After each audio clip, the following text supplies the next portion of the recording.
My name is Ronnie, 35 years old, and I just watched my family dinner explode into chaos. After losing my daughter Emily to cancer last year, I discovered something unforgivable. My parents had been secretly funding my sister's kids' private education while telling me they couldn't help with Emily's treatment. For years, Jessica was the golden child, but tonight that favoritism finally came to light. The truth about Emily's lost chance hit the table like a bomb. Before I tell you how the dinner table exploded tonight, let me know where you're watching from and hit subscribe if you've ever had to stand up to family who've wronged you. Growing up in suburban Michigan, the signs were always there, but I never wanted to admit it. Our family looked normal from the outside, middle-class home to kids' family dinners, but beneath that veneer ran currents of favoritism that would eventually culminate in the most painful betrayal of my life. My father, Harold, built his career as a mechanical engineer. He was stern, practical, and had high expectations. Those expectations, however, seemed to bend and shift depending on which child he was addressing. My mother, Martha, worked as an elementary school teacher before retiring. She projected warmth to the community, but harbored an intricate system of judgment that I felt the brunt of from an early age. Then there was Jessica, my sister, 2 years younger, and the undisputed favorite. Her report cards earned places of honor on the refrigerator, while mine were met with questions about why that B+ wasn't an A. When Jessica won her regional spelling bee in 8th grade, my parents took the entire family out to the fanciest restaurant in town. When I made the state finals in the science competition that same year, I got a pat on the back and a good job. These disparities continued into high school.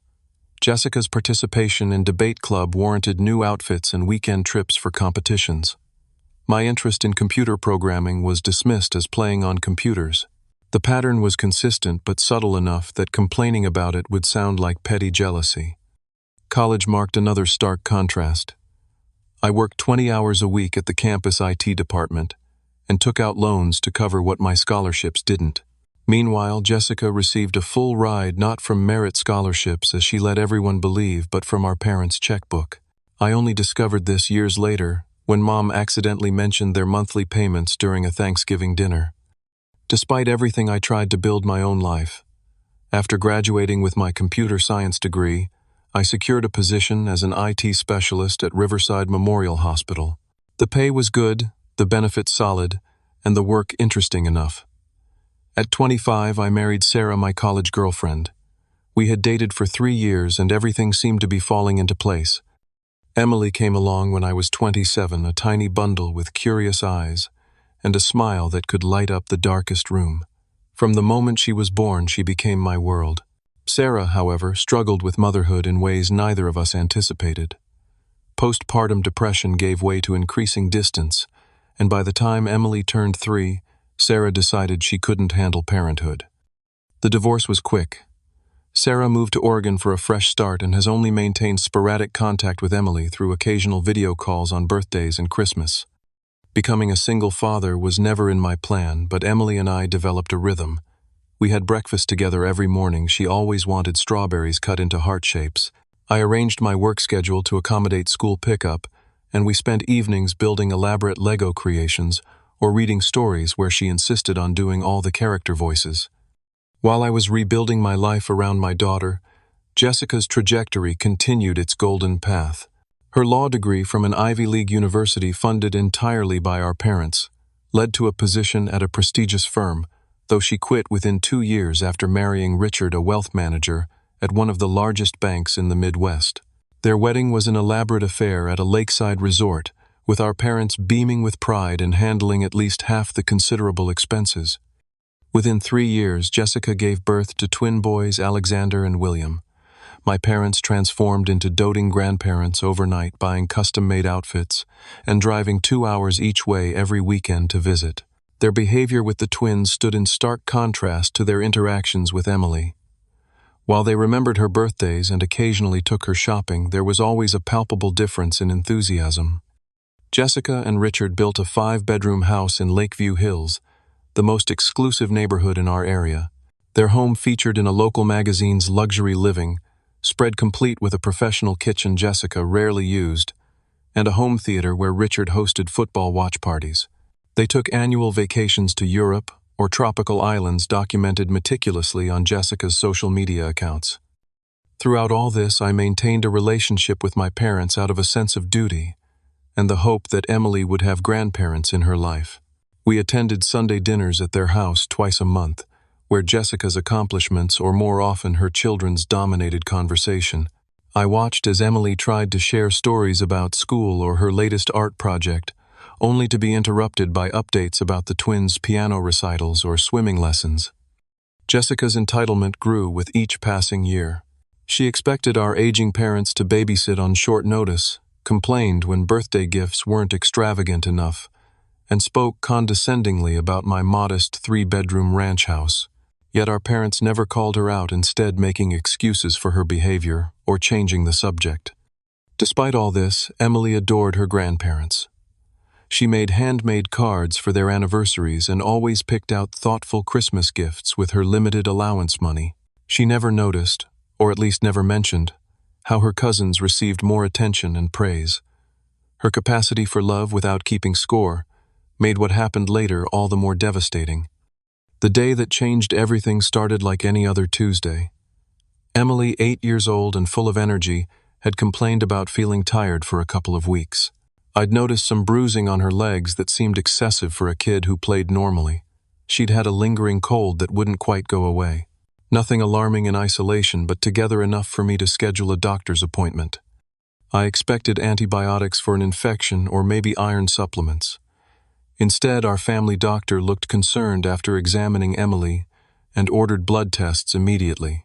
By that evening, we were sitting in an oncologist's office at the Children's Hospital, trying to comprehend words that seemed impossible: acute lymphoblastic leukemia, aggressive, advanced. The next days passed in a blur of bone marrow biopsies, more blood tests, consultations, and Emily's frightened questions that I struggled to answer honestly while maintaining hope.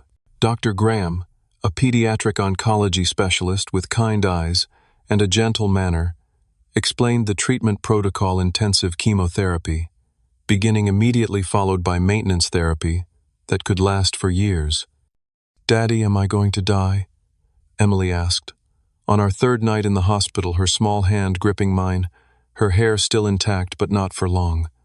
"No, sweetie," I told her, with a conviction I desperately wanted to feel. "We're going to fight this together. You're the strongest person I know." Her smile, that smile that had always been my anchor, wavered but held. "Okay, but can I still have ice cream for breakfast sometimes?" Ice cream for breakfast becomes an official rule when you're fighting cancer. I promised, swallowing the lump in my throat. As Emily began treatment, the emotional devastation was matched by another harsh reality: the financial burden. My insurance covered the standard protocol, but Dr. Graham had mentioned a newer targeted therapy, showing remarkable success rates for Emily's particular genetic markers. The catch: it was still considered experimental by insurance standards and would cost nearly $80,000 out of pocket. I spent nights poring over spreadsheets after Emily fell asleep. My savings, approximately $35,000 set aside for Emily's college fund, would cover less than half the treatment. I picked up weekend and evening shifts, driving for a rideshare company, coming home exhausted to review medical bills and research assistance programs. A coworker helped me set up a GoFundMe campaign that raised $12,000, generous, but still far short of what we needed. Local news covered Emily's story, and a few small businesses held fundraisers. Every dollar helped, but the gap remained substantial, and time was running out for the treatment to be most effective. With reluctance and swallowed pride, I approached my parents one Sunday after dinner, while Emily was playing with the twins in the backyard. We sat at their kitchen table, the same spot where family discussions had occurred throughout my childhood. "Mom, Dad, I need to talk to you about something important." I began my rehearsed speech, suddenly inadequate. "Emily's standard treatment is covered, but there's a specialized therapy that could significantly improve her chances. Insurance won't cover it, and I'm still about $30,000 short." My father's face immediately tightened. "How much is this treatment costing?" When I told him the full amount, he whistled low.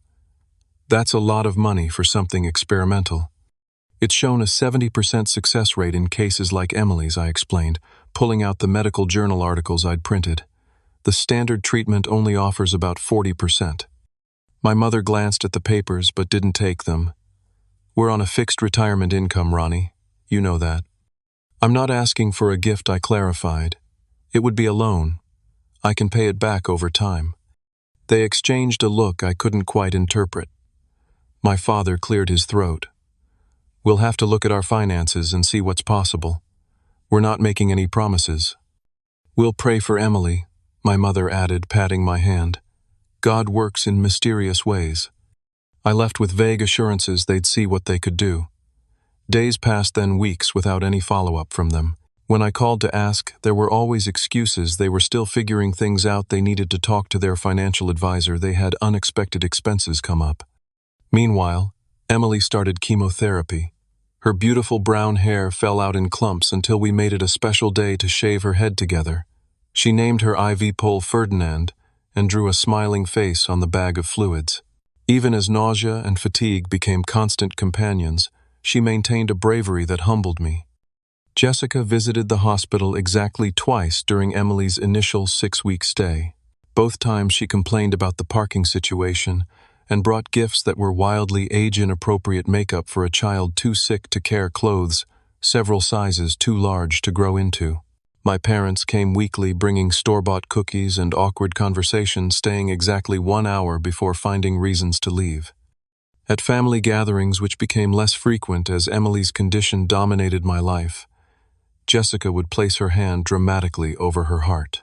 "We're all just so worried about little Emily," she would announce, before seamlessly transitioning to stories about the twins' latest accomplishments. My parents nodded sympathetically when Emily's treatment was mentioned, but quickly changed the subject. They never offered to stay with her so I could work a full shift or get proper rest.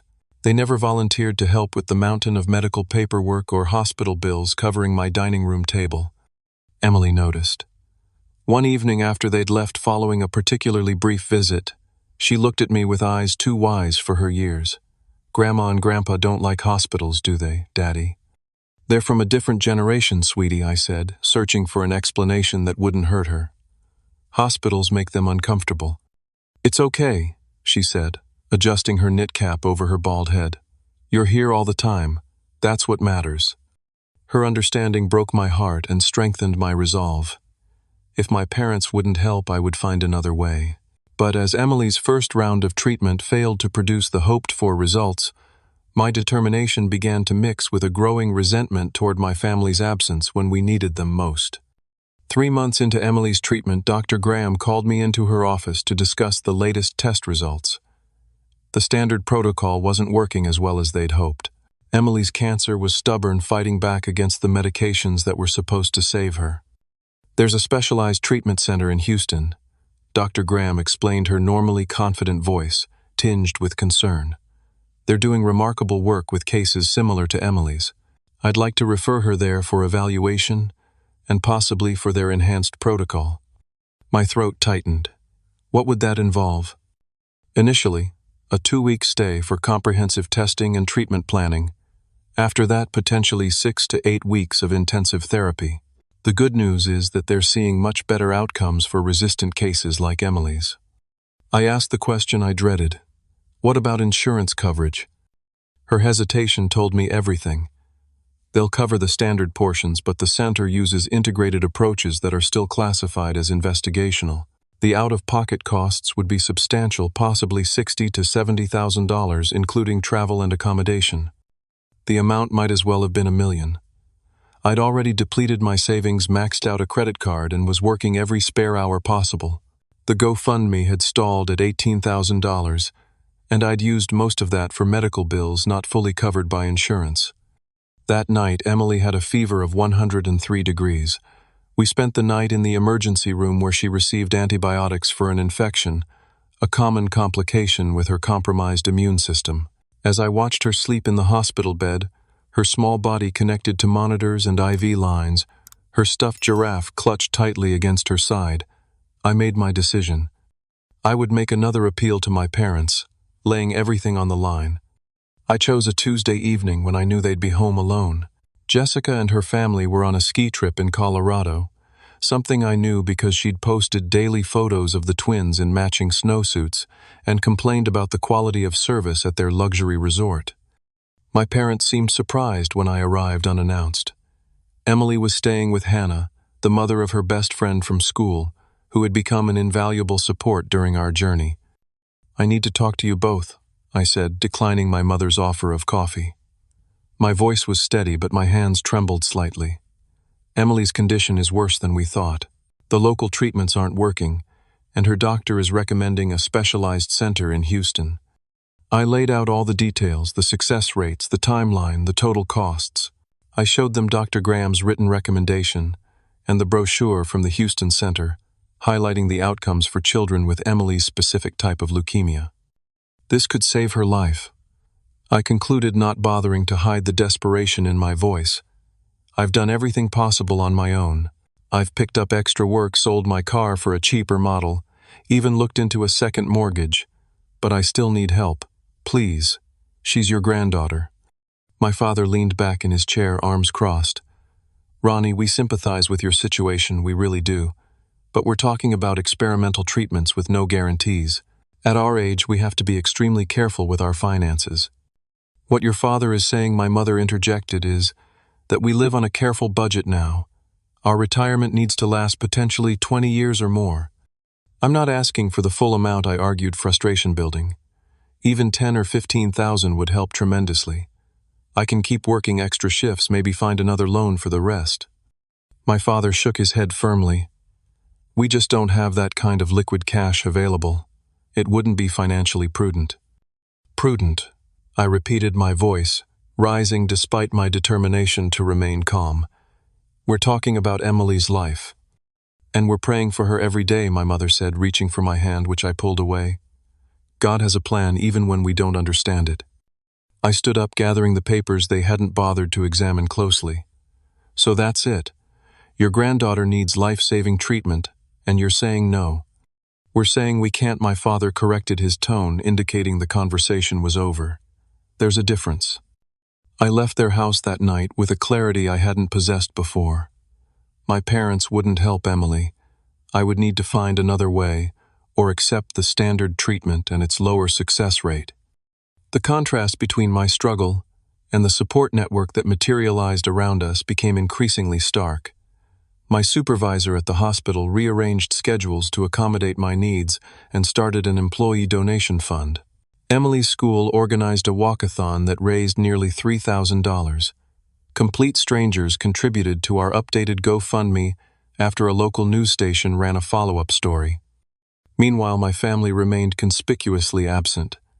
Jessica sent occasional text messages asking for updates, but always managed to reference her own children's achievements in the same conversation.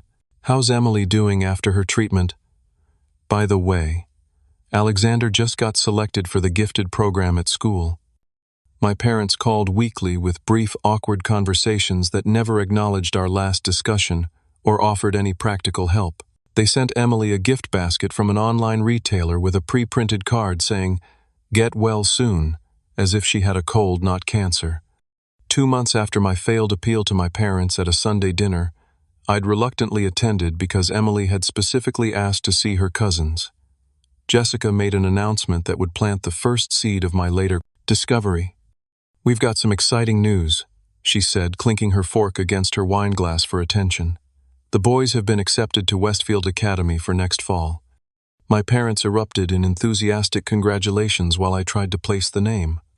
"It's the most prestigious private school in the state," Jessica explained, clearly misinterpreting my silence as ignorance rather than exhaustion from another night in the hospital with Emily. "They only accept 20 students per grade, and the educational advantages are simply unparalleled." "That's wonderful," my mother gushed. "The boys deserve the very best education." "Of course the tuition is substantial," Jessica continued with a practiced sigh. $32,000 per year per child. "But Richard and I agree that no investment is more important than our children's future." I nearly choked on my water.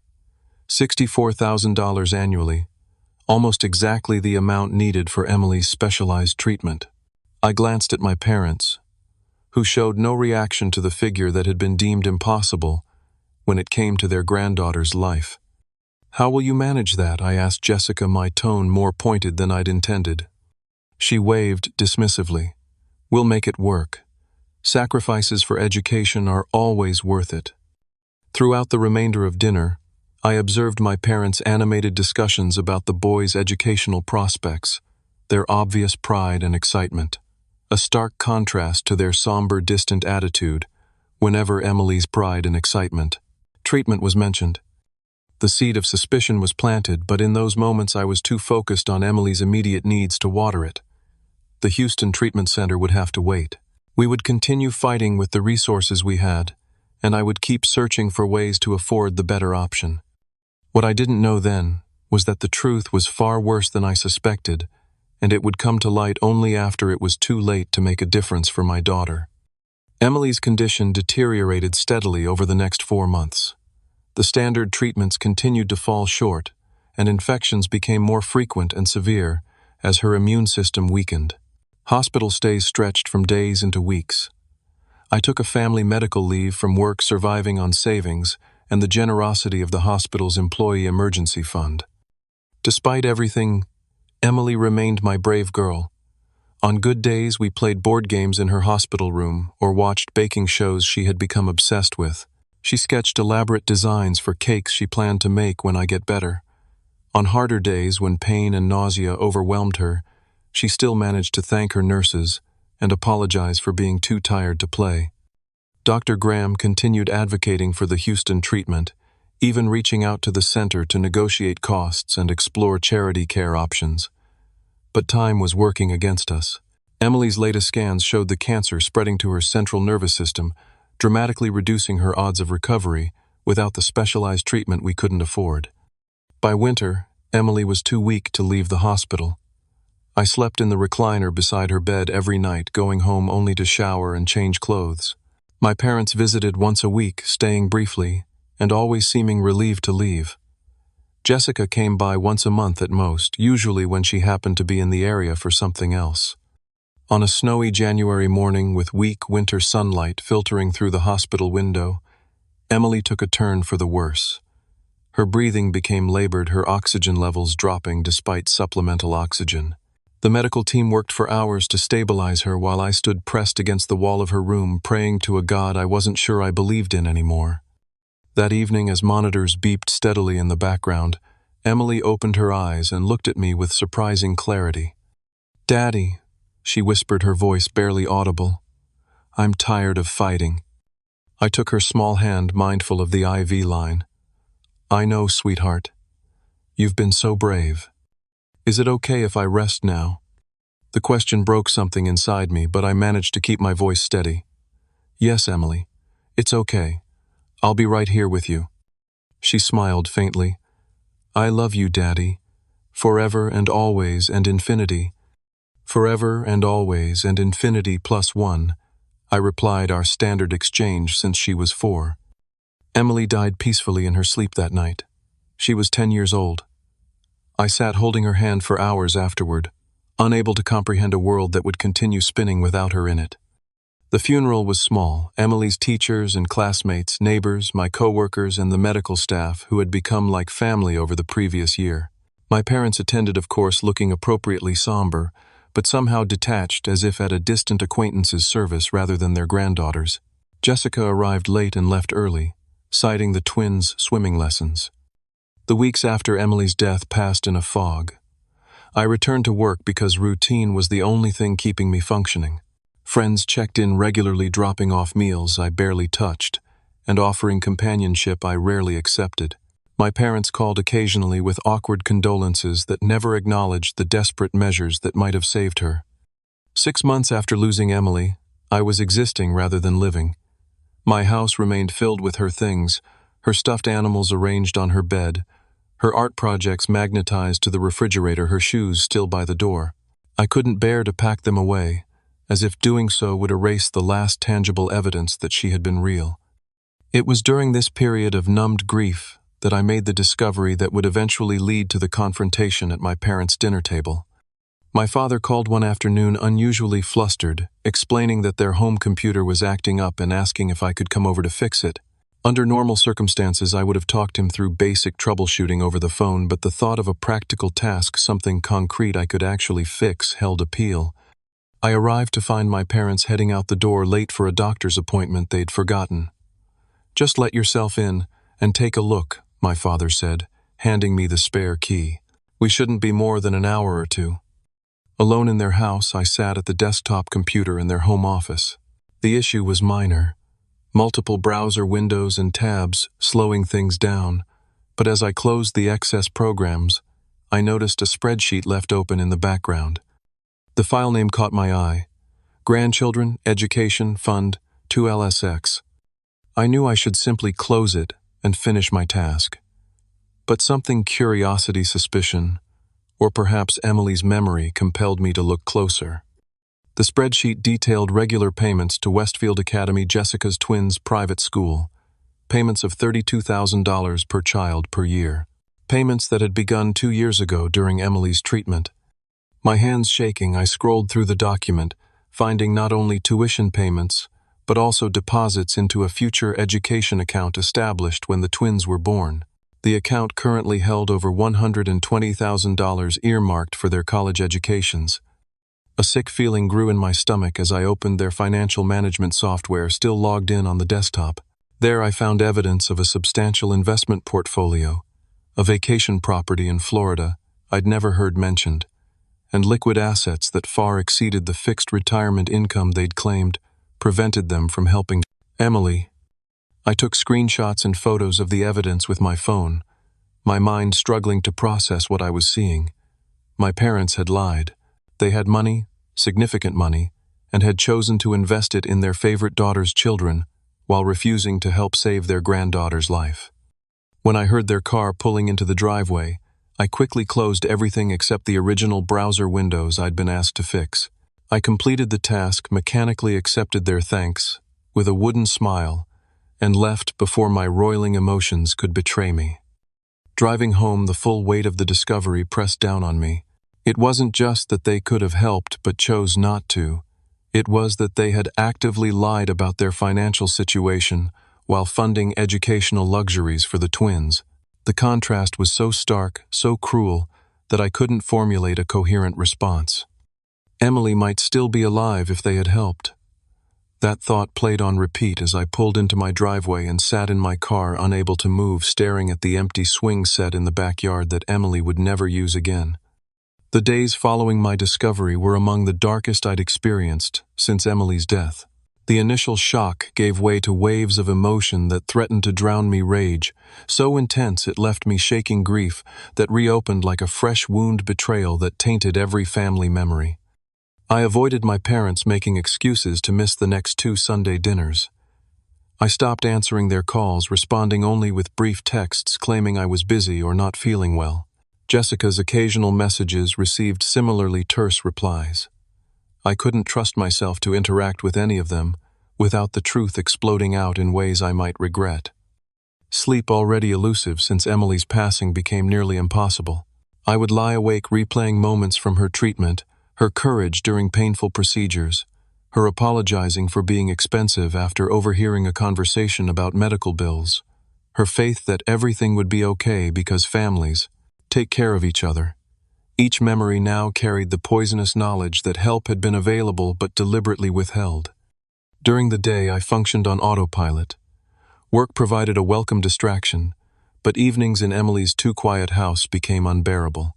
I found myself driving aimlessly, sometimes parking near my parents' house, and sitting in darkness imagining confrontations where I shouted the truth until they crumbled under its weight. I fantasized about exposing them publicly, showing the financial evidence to extended family, posting it online, even contacting the local newspaper that had covered Emily's fundraisers. In my darkest moments, I considered cutting them out of my life, completely changing my phone number and moving away without a forwarding address. 2 weeks after my discovery, I realized I needed help processing these emotions before they consumed me. I contacted a grief counselor who had reached out after Emily's funeral, scheduling an emergency session. Dr. Lynette Marshall listened without judgment as I poured out the whole story, the years of favoritism, the rejected pleas for help, the devastating discovery of their finances, and the twins' education fund.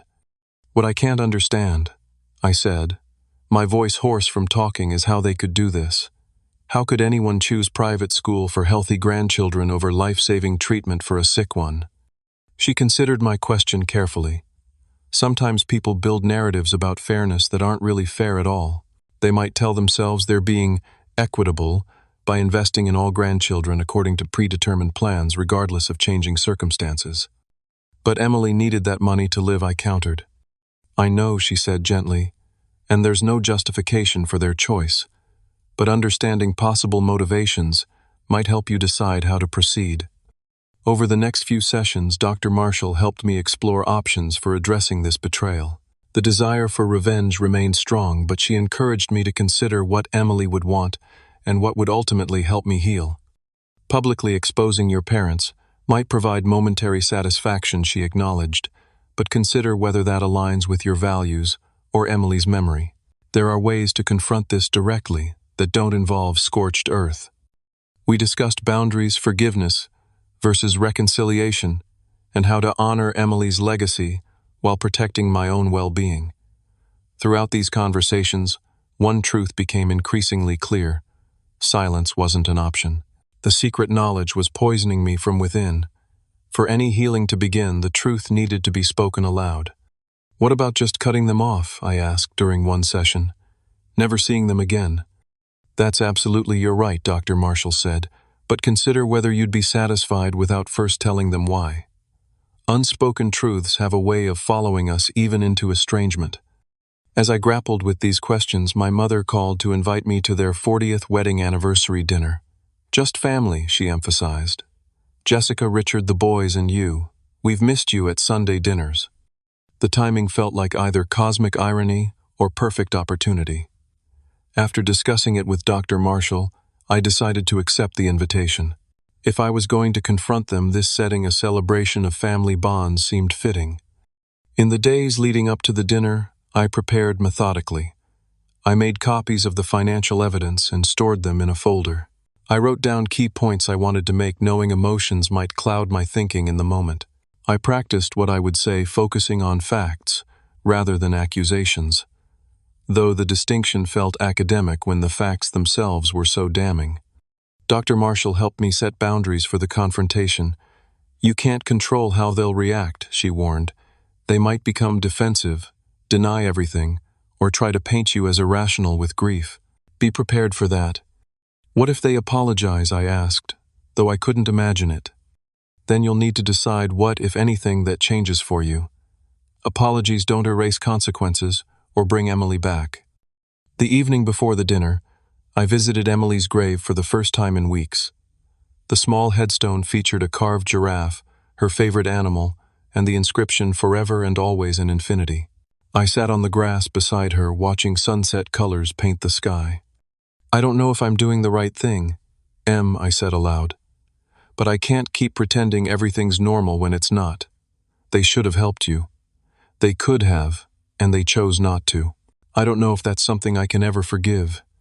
A gentle breeze stirred the flowers I'd brought, and for a moment, I felt a sense of peace that had eluded me since my discovery.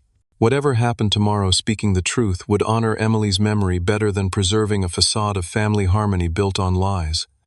I love you, kiddo, I whispered, standing to leave. Forever and always and infinity plus one. As I drove home, I felt a strange clarity. Tomorrow would be difficult, possibly devastating, but necessary.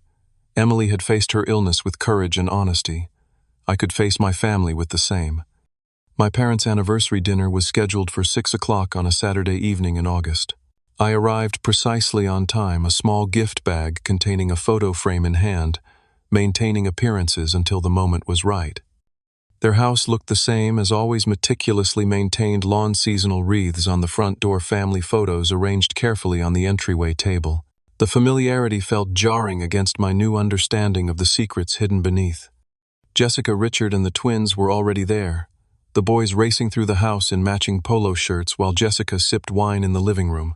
My mother embraced me with her usual perfunctory hug, commenting on my weight loss. My father clapped me on the shoulder, his standard greeting that passed for affection in his repertoire.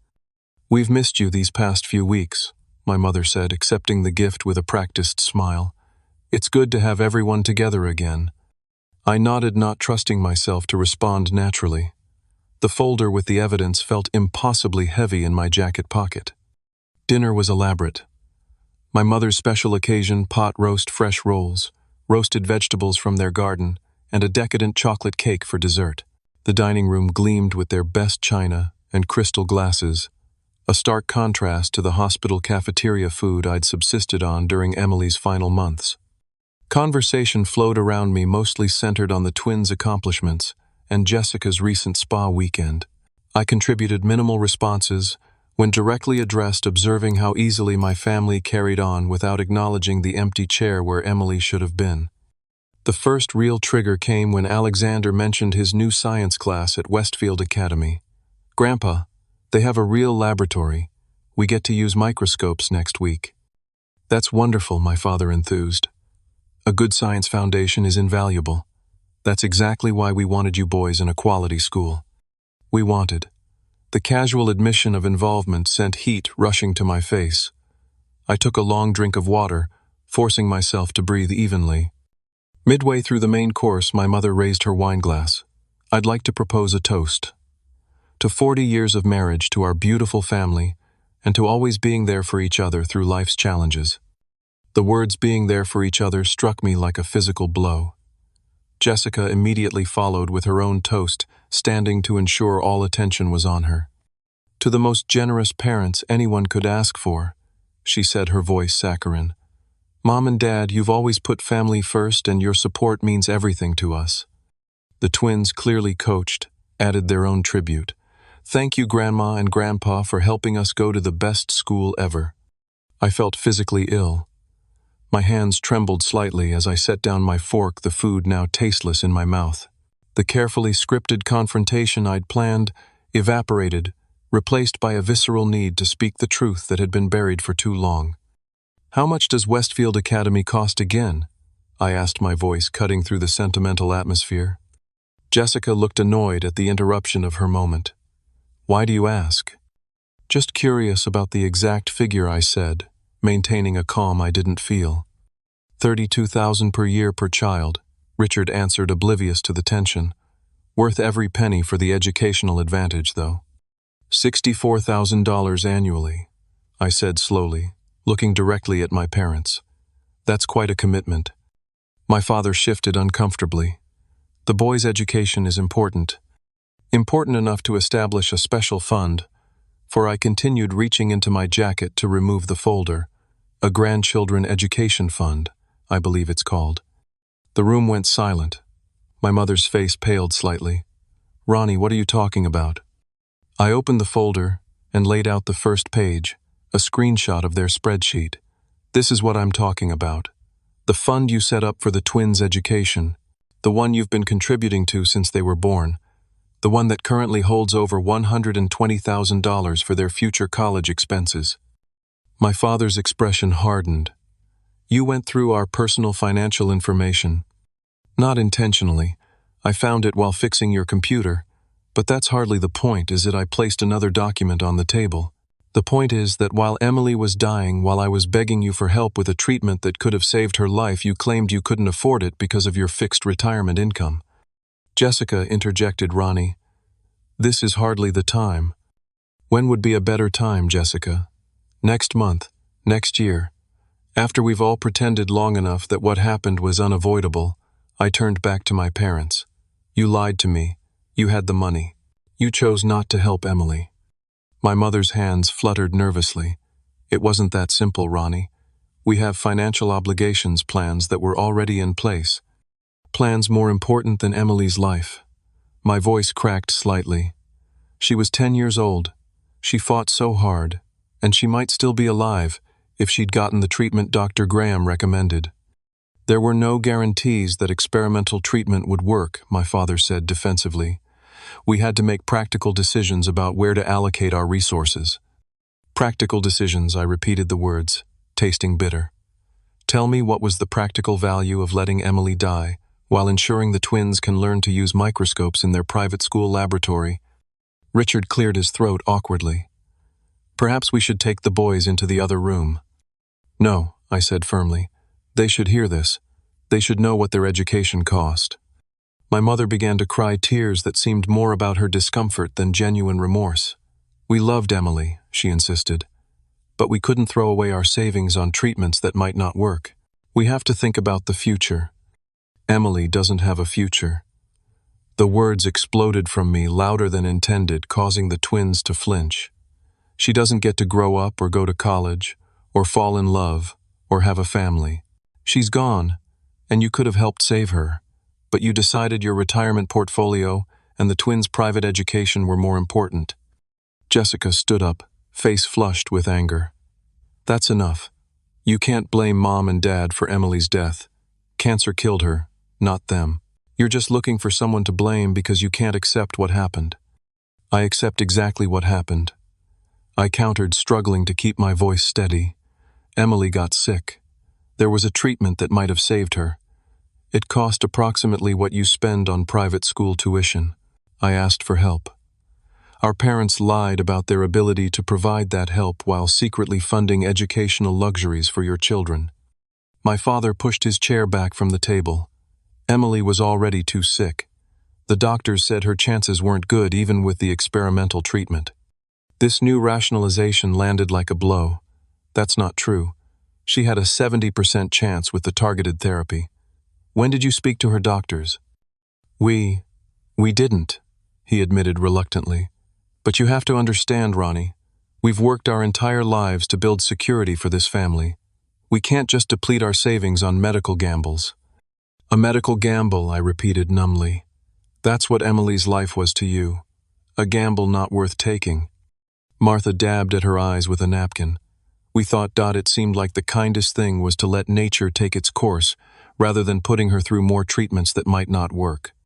The room spun slightly as the full impact of her words hit me. You decided without consulting her doctors or me that she wasn't worth saving, that it was better to let her die than spend money you'd earmarked for other purposes. Richard made another attempt at mediation. I'm sure your parents were just trying to be practical about a difficult situation. Healthcare decisions are complex.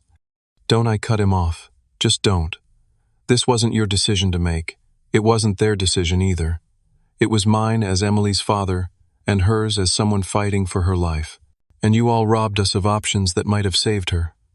Jessica stood abruptly, knocking over her wine glass. Red liquid spread across the white tablecloth like blood. This is ridiculous. You're twisting everything because you're still grieving. Mom and Dad have always treated us fairly. Fairly, I laughed without humor. Is that what you call it? When have they ever said no to anything you wanted? When have they ever chosen my needs or Emily's over yours or the twins? When Emily was diagnosed, you all treated it like an inconvenience to your perfect family narrative rather than a crisis that deserved your full support. My mother reached across the table toward me, her hand trembling. Ronnie, please, you need to calm down. We can discuss this rationally. I am being rational, I said, gathering the documents back into the folder. For the first time since Emily died, I'm seeing everything with perfect clarity. You had a choice, and you chose the twins over Emily. You chose Jessica over me. You've always made that choice, but this time it had fatal consequences. My father stood, his face flushed. That's enough. I won't have you accusing us like this in our own home. We did what we thought was best with the resources we had. What you thought was best, I echoed. Well, congratulations on your 40 years of marriage and your wonderful investment portfolio and your gifted grandsons with their prestigious education. I hope it brings you comfort when you think about the granddaughter you could have helped but chose not to. The twins were openly crying now, confused and frightened by the adult conflict erupting around them. Jessica shouted for me to leave, that I was ruining everything as usual. Richard tried to usher the boys from the room while my mother sobbed dramatically, and my father demanded I apologize. I remained strangely calm as chaos erupted around me. The truth had been spoken aloud at last, and whatever happened next, I knew Emily would be proud that I had stood up for her. As voices rose and accusations flew, I walked quietly to the door. Emily deserved better from all of you, I said from the threshold, and so did I. I left amid the continuing chaos, the sound of my sister's angry voice, and my mother's sobs fading as I closed the door behind me. In my car, I sat for a long moment, hands shaking slightly as adrenaline coursed through my system. For the first time since discovering the truth about my parents' finances, I felt something like peace. The confrontation hadn't gone as planned. It had been messier, more raw, less articulate, but the burden of unspoken knowledge had finally been lifted. Emily's voice seemed to echo in my mind. "The truth sets you free, Daddy. That's what you always told me." And driving away from my parents' house that night, I felt the first tentative steps toward freedom from the chains of family obligation that had bound me for so long. That night after the confrontation, I drove home through quiet streets, the weight of decades finally lifted from my shoulders. The chaos I'd left behind at my parents' anniversary dinner, the shouting, the tears, the accusations felt distant, already separated from me by the truth that had finally been spoken aloud. At home, I poured myself a small glass of whiskey and sat on the back porch looking up at stars Emily and I used to count together. For the first time since her death, I slept through the night without nightmares or interruption, a dreamless, peaceful sleep that felt like the first real rest I'd had in years. The aftermath came in waves over the following days. My phone filled with missed calls and messages, angry tirades from Jessica accusing me of cruelty and selfishness, tearful voicemails from my mother, pleading for understanding, terse texts from my father demanding an apology. Richard sent an awkwardly formal message suggesting family counseling. I read or listened to each one but responded to none, needing space to process my own emotions before engaging with theirs. Friends who had known Emily noticed the change in me immediately. "You seem different, Hannah," my daughter's best friend's mother observed when I ran into her at the grocery store. Still sad, but lighter somehow. I finally told the truth, I explained simply, about my parents and the treatment they refused to help with. Hannah, who had witnessed my desperate fundraising efforts during Emily's illness, squeezed my arm. "Good. It's about time they faced what they did." 2 weeks after the confrontation, I sat down to write a letter to my parents. Dr. Marshall had suggested this approach, a way to clarify my boundaries and expectations without the emotional volatility of another face-to-face encounter. For hours I drafted, revised, and redrafted, striving for honesty without cruelty, clarity without compromise. I cannot change the past I wrote toward the end, or bring Emily back, but I can honor her memory by refusing to participate in the fiction that her death was inevitable, or that your choices played no role in limiting her options. Any relationship we might have moving forward must be built on this truth, not on comfortable lies or selective memory. I need time and space to determine what, if any, contact I wish to have with you in the future. Please respect this boundary. I mailed the letter with no expectation of a meaningful response, but the act of sending it felt significant, another step toward reclaiming my narrative and Emily's. Around this time, I made a decision about the money remaining in Emily's medical fund, approximately $8,000 raised through the GoFundMe campaign that we hadn't used before her death. After consultation with the hospital's patient advocacy office, I donated it to their pediatric cancer research program in Emily's name. She would have liked knowing she was helping other kids, I told Dr. Graham when I delivered the check, even if it didn't save her. Dr. Graham, who had fought alongside us throughout Emily's illness, embraced me for the first time. She was an extraordinary child, the kind who leaves a mark on the world even in a short life. This conversation sparked another idea. Working with Emily's former school principal, I established a small memorial scholarship in her name, the Emily Foster Courage Award, for a student demonstrating exceptional bravery in the face of adversity. The annual $500 award wasn't large, but it would keep her memory alive in a community that had supported us through our darkest days.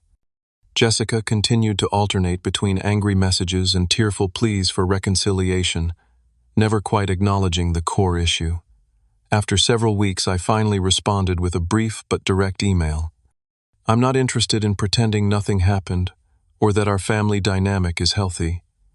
If you want a relationship moving forward, it needs to begin with honesty.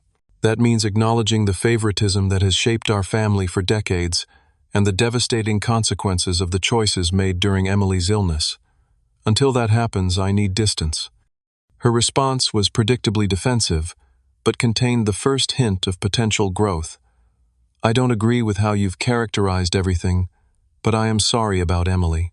I know the twins' education is a sensitive subject. Maybe we could talk about it someday when things aren't so raw. It wasn't the full reckoning I might have hoped for, but it represented a tiny crack in the wall of denial, a possible starting point for future conversations if I chose to have them. My parents' response to my letter came 3 weeks after I sent it, a typed formal message that read more like a legal disclaimer than a personal communication. They regretted any misunderstandings about their financial situation and deeply mourned Emily, but maintained that their decisions had been made in good faith, based on information available at the time. No acknowledgement of the lies, the favoritism, or the devastating impact of their choices. I filed the letter away without responding. Their inability to face the truth confirmed that distance was the right choice, for now, perhaps forever. Some relationships should not be salvaged at the expense of honesty and self-respect. As fall turned to winter, I began to rebuild my life in small, meaningful ways. I joined a support group for parents who had lost children, finding connection with others who understood grief's landscape without explanation. There I met Michael and Diane, whose daughter had died of the same type of leukemia as Emily 2 years earlier. Our shared experience created an immediate bond that evolved into a deep friendship. The hardest part after Lily died was the people who expected us to move on after some arbitrary time period. Diane told me one evening after a group session, as if there's an expiration date on missing your child. Or the ones who act like mentioning Emily will somehow remind me she's gone, as if I ever forget. I added, grateful for companions who understood these peculiar aspects of parental grief. Through the support group, I connected with the Children's Hospital's volunteer program and began spending Saturday mornings in the pediatric oncology ward reading to patients or playing games with kids well enough to participate. The nurses who had cared for Emily welcomed me back in this new role, and something healing happened in these hours given to children fighting battles similar to hers. 6 months after the confrontation, I received an unexpected email from Alexander, one of the twins, sent from what appeared to be a school email account. Now, 11 years old, he wrote with surprising maturity about missing Emily and feeling confused about the family conflict. Mom says it's complicated grown-up stuff, but I remember when Emily was sick and I wish we could have helped more. I think about her a lot. I responded carefully, thanking him for his kind words about Emily and assuring him that the conflict between the adults wasn't his responsibility or fault. Emily thought you and William were the coolest cousins ever, I told him truthfully. She kept the birthday cards you made her on her bulletin board until the end. This exchange, simple as it was, reminded me that the next generation might break the dysfunctional patterns if given the chance. The boys hadn't chosen their advantages or created the inequity. They were simply children benefiting from their grandparents' problematic priorities. As the 1-year anniversary of Emily's death approached, I made a decision that surprised even me. I invited my parents, Jessica, and her family to join a small memorial gathering at Emily's favorite park. This is not a reconciliation or pretense that nothing has changed, I wrote in the invitation. It is simply an opportunity to remember Emily together if you choose to attend. I expected refusals wrapped in excuses, but to my surprise, they all came. The memorial was brief and largely silent. A release of biodegradable balloons, a reading of Emily's favorite poem, and a moment of reflection beside the duck pond she had loved. My parents looked older than I remembered, more fragile somehow. Jessica kept her distance but made eye contact for the first time in months, a silent acknowledgement passing between us. No miraculous healing occurred, no tearful reconciliations or dramatic apologies. But in that shared moment of remembering Emily, something subtle shifted. We had acknowledged her life and loss together without pretense or deflection. It wasn't forgiveness. I wasn't sure that would ever be possible, but it was perhaps the first step toward a different kind of truth. In the year since that confrontation at the dinner table, I've learned that healing isn't linear and rarely complete. There are still days when grief overwhelms me, when anger at my parents' betrayal burns hot, when the absence of Emily feels like a physical wound. But there are also moments of unexpected peace, of gratitude for the time we had together, of pride in how bravely she faced each day. I've come to understand that family is defined by actions, not blood, by who shows up when it matters most, not who shares your DNA. My chosen family now includes Hannah, and her daughter Lily, Michael, and Diane from the support group co-workers, who became friends during Emily's illness, and neighbors who still bring occasional meals just because. The truth is both simpler and more complex than I imagined on the night I confronted my parents. Speaking it was necessary for my healing, but it couldn't change the past or bring Emily back. It couldn't make my parents understand the depth of their betrayal or magically transform our family dynamic. What it did do was free me from the obligation to pretend to accept scraps of conditional love, to participate in a family narrative built on favoritism and denial. Emily taught me that courage isn't the absence of fear, but the determination to face it anyway. In her honor, I try to live with that same courage, facing grief, truth, and the future one day at a time. Her voice still guides me in quiet moments. Forever and always and infinity, Daddy. Forever and always and infinity, +1, my brave girl. Your life mattered. Your story deserves to be told. And the truth, however painful, honors your memory better than comfortable lies ever could. Have you ever had to confront family members about painful truths? How did you find the strength to speak up when it mattered? Share your experiences in the comments below. If this story resonated with you, please hit the like button and subscribe to hear more stories of courage and healing. Thank you for listening to my journey. May you find the strength to speak your own truth when the time comes.